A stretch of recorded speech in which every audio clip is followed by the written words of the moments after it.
very personal. Sorry, It's friend. good. Sorry. It's all right. We've only I got guess we don't know if there's such thing as personal space in the metaverse. I don't know how we're gonna how to deal with that. All right.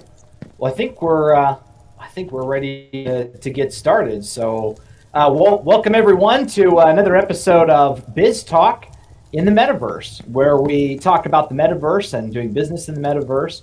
And I am super excited for this episode.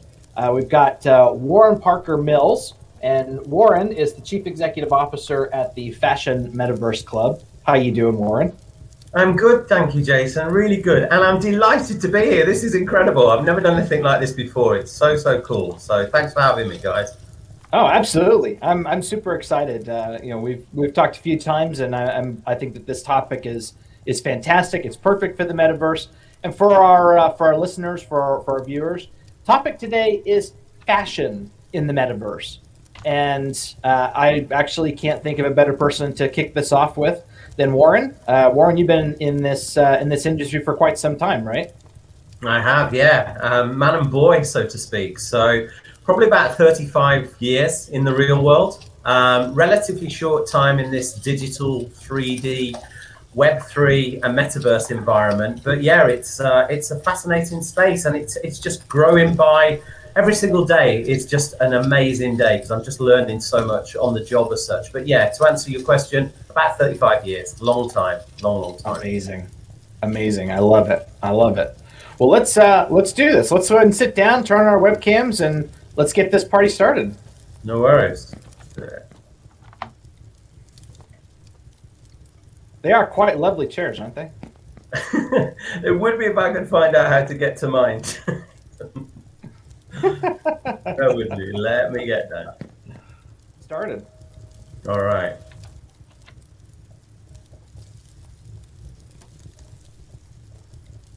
There we go. There's Warren. Awesome. We got there in the end. Yeah. We did. Okay, cool.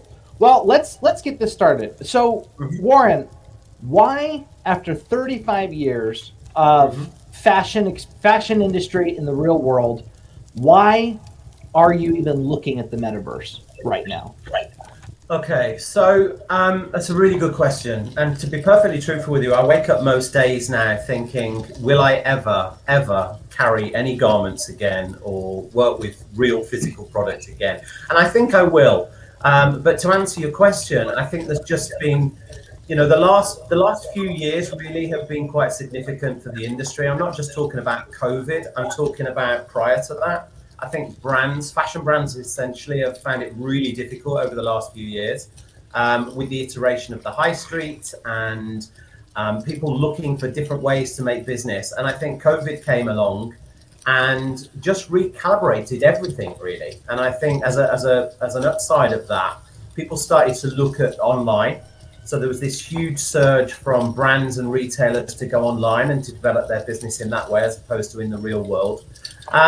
And for me personally, I think the last 9 or 10 months really, I've looked at digital and looked at my industry and looked at not just digital product, but other areas of the business, other areas of my career, for example, sustainability being a big part of that, and looked at trying to right some of the wrongs that have been made over the industry over those few years. And I'm it doesn't please me to say, but I really feel responsible as well as part of some of the decision making of some of the brands that I've worked with before. And I think the arrival of the metaverse and the arrival of Web3 is going to be a chance for us to not only go in that space and be custodians of this new environment, but also try and right some of the wrongs that have been made. Absolutely. And you mentioned sustainability. I think that if we look at how big fashion historically puts on some of the biggest and most viewed events in the world, right? Yes. Yeah. And I don't think that we could call most of those events sustainable from a sustainability standpoint. No, I think, yeah, but we've never really put it into context. We've just Right. thought, with the greatest respect to everybody else in the industry, we've just thought about making money quickly, educating our customers and consumers to some extent, but maybe not as much as we needed to. But you're absolutely right. The industry as a whole has a massive impact on carbon. And I think what we need to do, there's a big talk, certainly in the UK at the moment, in fact, right across the world, I think companies at any level, whether they're mainstream brands or luxury brands, they're looking a lot deeper into their own business now and looking at ways that what they do is impacting the environment, with regards to carbon emissions. You take a simple t-shirt, for instance, a simple t-shirt in a digital form is going to be about 3% of the carbon emissions of creating a real t-shirt. So just in that context, there's so many things we can look at now regarding sampling and right the way through the manufacturing and supply chain. It's going to change what we do, and I think brands are getting a lot more aware of that. There's a big thing at the moment about greenwashing. Certainly there has been here in the UK, and thank goodness the government have stepped in and put the Green Advisory Board together, which now looks at the messaging that goes out from brands to the consumers. So I think we've got a two-pronged attack now as we go forward. So we've got brands that are being more responsive about what they're doing and the way they work.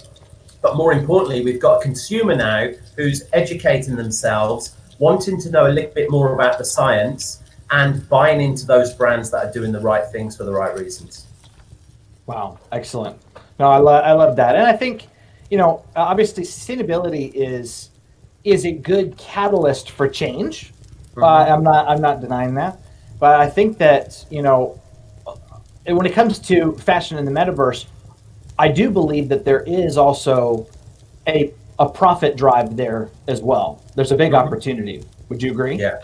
Oh, absolutely. The metaverse as a whole, I think McKinsey put a post out, a report out a week or so, maybe a couple of weeks ago now, talking about the whole ecosystem. $5 trillion is apportioned to the metaverse by 2030.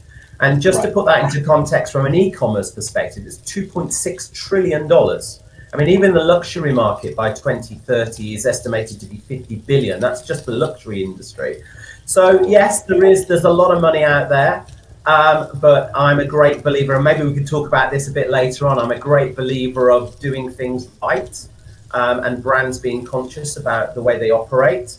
But brands are going to be under the microscope to some extent about, just because they've been successful in the real world doesn't necessarily mean they're going to be successful in the metaverse or in the digital world. And I think we've got a bit of time yet. We're probably in 2.3 with regards to the fashion industry as opposed to Web 3. 2.5. But we've got a bit of time yet to kind of adjust everything and make sure we're aligned. But another example really was Forever 21. They produced some beanies in Roblox. And they were selling 2,000 units a day, estimated 1.5 million units by the end of the year at 50 cents. So you've got all these kids going into Roblox, buying this stock, which in effect, this inventory, which in effect it is. And sure, there are big margins to be made there. I think it was evaluated that whole project with regards to creating that digital asset was about $500. So there is profit, but we need to be careful how we navigate our way into that, and look obviously at the sustainability and the carbon offset as well. It's all part of Absolutely. And you said something interesting. I'd like to see maybe I can get your opinion a little deeper on this. You said that brands that have been super successful in the real world won't necessarily be the brands that are super successful in the metaverse. Obviously, there are some brands in fashion that have been at the top, especially in the luxury market, right, for decades. Maybe even coming up on half a century or more. Well, are you saying that those brands don't necessarily have an advantage entering the metaverse? Does it mean that there's room for the little guy or the new fashion startup to really to compete with the likes of Gucci or Versace or whatever, these huge brands. What do you think? I agree with you. I think that there's a couple of things to take into context here. You have the big boys, the big players, the Gucci's, Balenciagas, the Dior's, those types of brands. They've got huge marketing budgets, and obviously what they can do is deploy things very, very quickly with force, create energy, create momentum, and obviously do very, very well. I would love to think the emerging designers and the emerging brands coming into the industry, especially the ones that are coming straight out of university or college, with all this skill set now about understanding a little bit more about some of the technical things like Code 3D or Unity or Unreal Engine or whatever it is with regards to creating the products, are going to have a slight advantage because they're going to be able to move quite quickly. But my point there, Jason, is more about, we look at media, and I know this isn't fashion related, but we look at media, or we look at someone like Netflix coming in and disrupting the industry. With all the giants like Blockbuster and such forth coming into play, or even Amazon and Barnes and Noble. There has been a huge amount of disruption there with regards to smaller guys coming in as it stood when they entered the market and making a real name for themselves. And I think the metaverse has got so many different facets now with regards to DAOs and community base and Discord, and these are things that are not necessarily happening in the real world. And I think the ecosystem is so vibrant at the moment, and everybody's trying to work it out at the moment together, which is wonderful.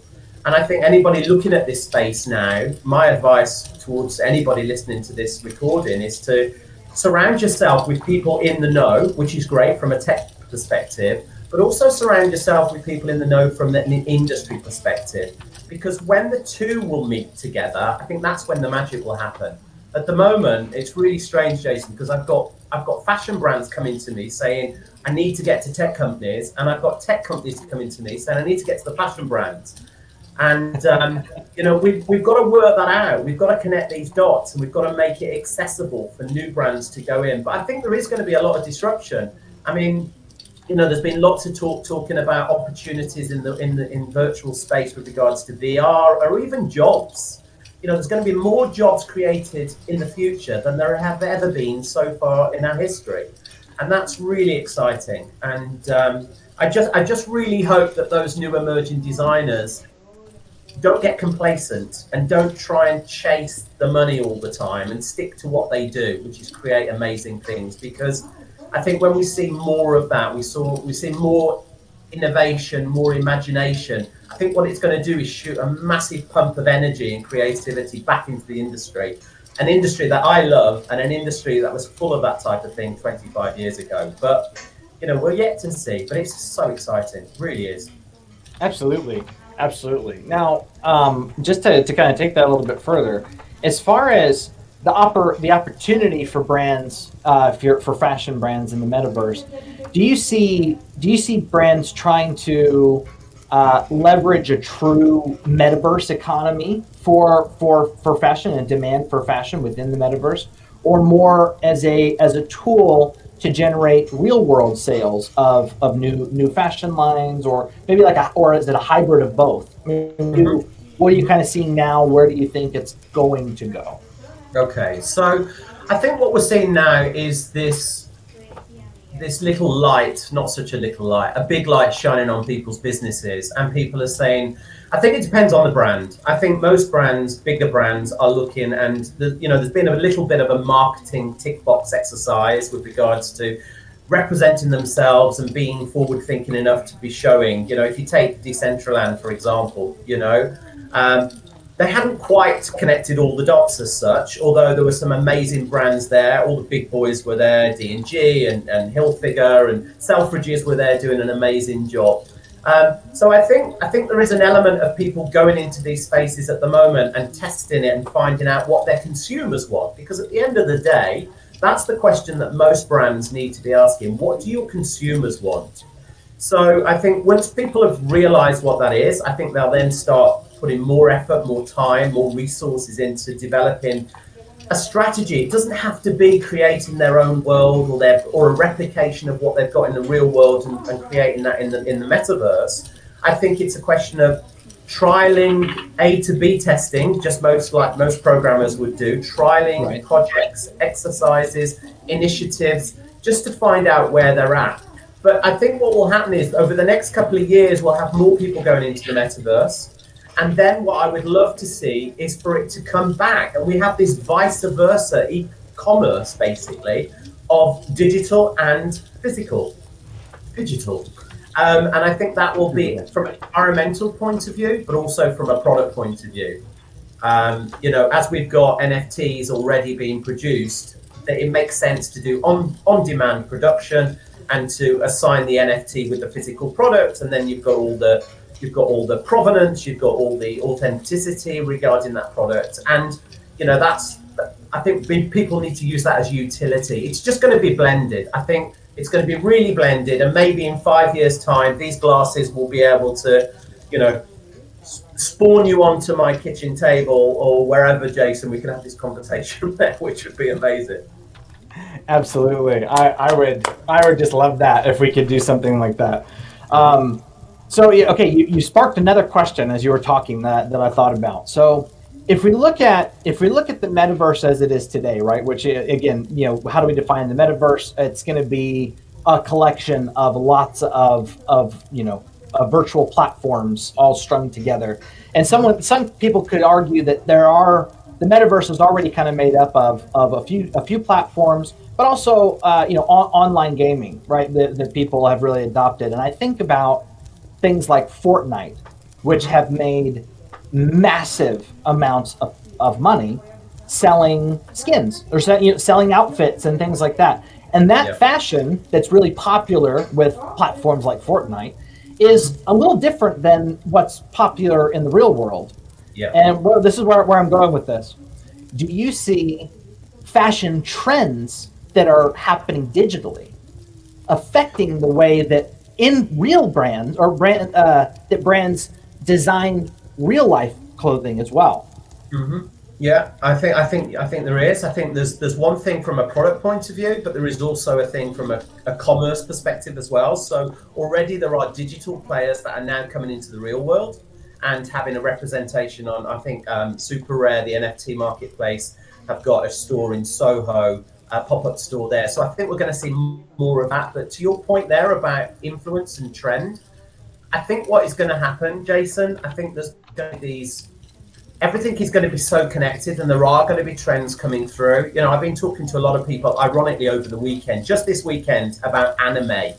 Now, obviously, anime started off in Japan, and there's a huge consumer understanding of anime. There's a massive fraternity, which are quite digitally aware, obviously, due to the nature of the product. So I think we will get things like anime coming through. I think we're going to get, who knows what's going to come through down the pipeline, but it will affect real life product as well, because there is going to be this merger of digital and real. I'm not saying you're going to walk down the high street and you're going to want to physically have a jacket made out of water or fire, but you could have a representation of that to some extent, and then you could have obviously your digital products that you wear on your avatar in the metaverse. So it's going to be really interesting. And, there are different companies like WGSN and other trend predictors. It'd be really interesting. In fact, I'm going to make a note. I'm going to try and do my homework and find out what those guys are saying about that, because it's a really valid point. And, trend in our industry is something which tends to come from design people who obviously look at certain influences and everything else, and then they filter it down to their salespeople, then they filter it down to the retailers, then the retailers filter it down to the end consumer, and hopefully the end consumer appreciates what's happening because the market has those trends out there. And I would like to see that change a little bit. I would like to see it come the other way. I would like to see consumers being the drivers and being much more in control. The consumers potentially should be the prosumers. They should be the ones that are driving the initiative. And I think when we start enjoying that and reacting to that, that's going back to the point we made earlier about emerging designers. emerging designers and creatives can act much quicker than some of the big boys. And I think that's what we'll see. We'll see those young designers looking at their market, looking at their community, and designing and creating product accordingly. I love it. I love it. And which areas in the fashion industry, people outside the fashion industry like myself, I just kind of lump all of fashion all in one thing, but that's ridiculous, right? There's obviously within fashion, there's tons of different segments and markets. And, of all of those different segments in fashion, which ones do you think will be the most affected by the metaverse? Which ones do you think will be the least affected? And maybe that's a really weird question, but I'm curious. Okay, so I think the big boys, as we've discussed earlier, I think the big boys have got so much opportunity because they have the resources to make it happen. The area which I'm really interested in is NFTs, to be perfectly truthful with you, because they tick so many boxes. And I think the general public, I have conversations with people every day, Jason, and I use the word the three letters NFT, and they kind of look at me as if to say, what is this guy talking about? But, that technology and the way that it's obviously assigned to the blockchain, and there's this ledger of provenance and everything else that goes with it, is going to become so mainstream. And I think NFTs are going to be the hook that brings people into the metaverse and everything else. And I think an area that is already growing in the real world is the resale market. So you have brands in the UK like Vinted, or and such forth, or Bebop, and the millennials. My kids, I've got kids 17, 18, and 19, and they're just buying all their clothes on Bebop. These are kids that would literally save up to go out and buy fresh product. They're now looking from a sustainability point of view. They see the value of it, and a circular perspective, they see a value of it. So I think there's going to be a huge growth in the real world of secondary market, and I think there will be a huge growth once consumers have got their head around NFTs and the value of NFTs, and maybe the scarcity of some of those NFTs from some of the brands at the moment that are producing luxury products. I think there will be a massive resale with regards to the secondary market on NFTs. I think that's something that's going to be really hot. And not necessarily driven by hype, just driven by scarcity more so than anything else. But that might be further down the line. Right. No, that makes sense. I mean, scarcity, even with things that don't necessarily warrant demand, scarcity creates demand. Absolutely. That's interesting. Now we're coming up on like our last 5 minutes here, and so what I'd like to ask you again, just really leveraging your experience. What are your top, let's just say, top 3 predictions for the next 5 years in regards to the metaverse? Right, we know in 2030 it could be a monster. Right, McKinsey says 5 trillion. Citibank says 13 trillion. The truth is probably somewhere in that range. Right, just depends on how fast adoption happens. But in the next 5 years, probably it's not going to be that big. It's going to grow, but it's not going to be a monster in 5 years. Where do you see things really affecting fashion in the short term? In the short term, I think we've got a lot of friction at the moment. I think there is a lot of friction, and one of the friction points there is around monetization, or making it as easy as we possibly can. We've had platforms like Shopify being developed, which is an absolute colossal machine, which makes it really, really easy for people. And I think there's still a lot of dot connecting to be done with regards to that whole user experience at the moment. I think so that's one point. I think from a brand's perspective, I think they also need to be very, very careful of looking at this as the next iteration. But with an iteration, you want to develop the brand. You want to develop what you're offering.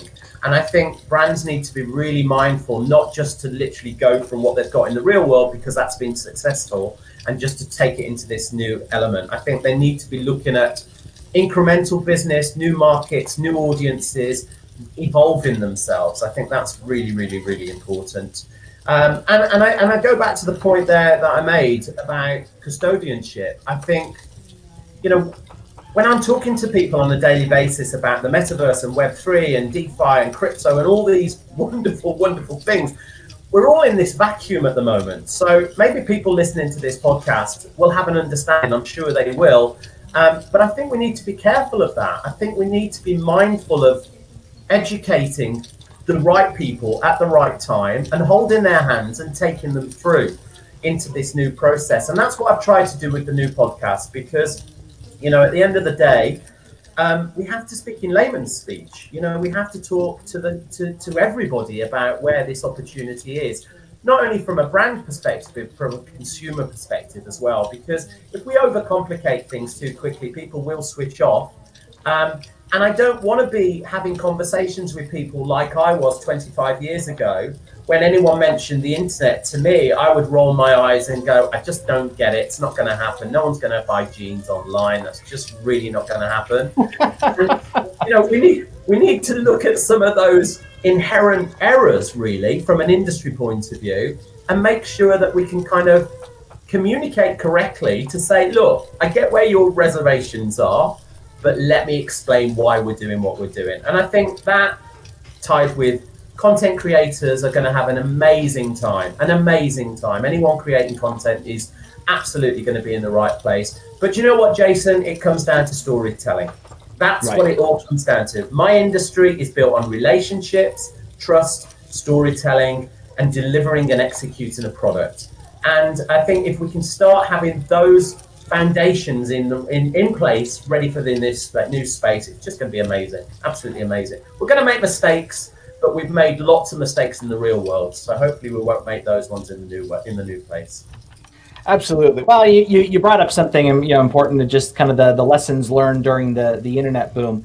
I think that now with the availability of data and information and things being so at the fingertips, I think a lot of brands have kind of learned from a lot of past mistakes and are looking at opportunities like the metaverse in a better light. Maybe not everybody. There might be some people who are still like, no, that's ridiculous. I'm not going to do that.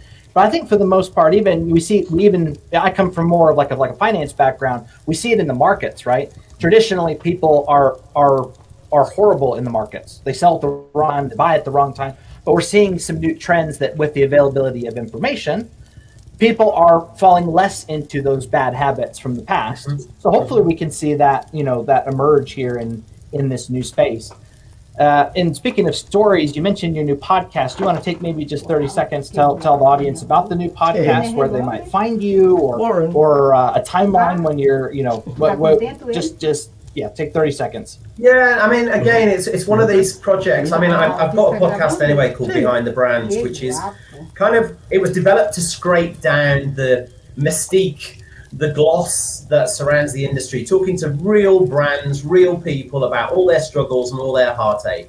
And I think that worked really well for me. But this I want to try and do in more of a conversational piece. So I've already got some amazing guests already lined up. It's still work in progress at the moment, Jason, but when it comes out, honestly, I'll let you guys know. I'll let everybody know. It's going to be on all the channels, as is the other one. And I think it's really designed for brands, for tech companies as well, to get to brands, but more important, to shine a light on those individuals who are treading down this hard ground at the moment. They are really going out and they are saying, I'm going to grab this industry and I'm going to create my own niche in this industry. And those people need to be highlighted, and that's what I want to try and do. So I'm really excited about it, and it's something which I've got some amazing interviews, and once they are out, obviously they'll be recorded, they'll be edited, and they'll be pushed out into the world. So download or subscribe wherever you can. That's all. Exactly. Yeah. To everyone listening, go check out Warren's podcast and keep an eye out for the new one. It's going to be awesome. Great content. Okay, well, listen, we're out of time. Warren, thank you so much for coming here. And again, I learned a lot from you. Again, this is an industry this is a topic that I'm really curious about, but don't really know too much about. Now I feel like I could have an informed conversation with someone. So thank you, Warren. I appreciate it. You're welcome. No, it's been brilliant, and I love this environment, guys. I think what you guys are creating here is is really, really neat. And yeah, I'm going to definitely dig in and find out what else we can do, because it's really cool. It's really cool. You know, I mean, maybe that's what I should do. Maybe I should record all my episodes in the metaverse, and then I'm in the right place, right? Absolutely, absolutely. Thank you so All much for right. that, Warren. I appreciate All it. right, man. All right, No worries. to our audience, thanks so much for tuning in, and we'll see you again next time.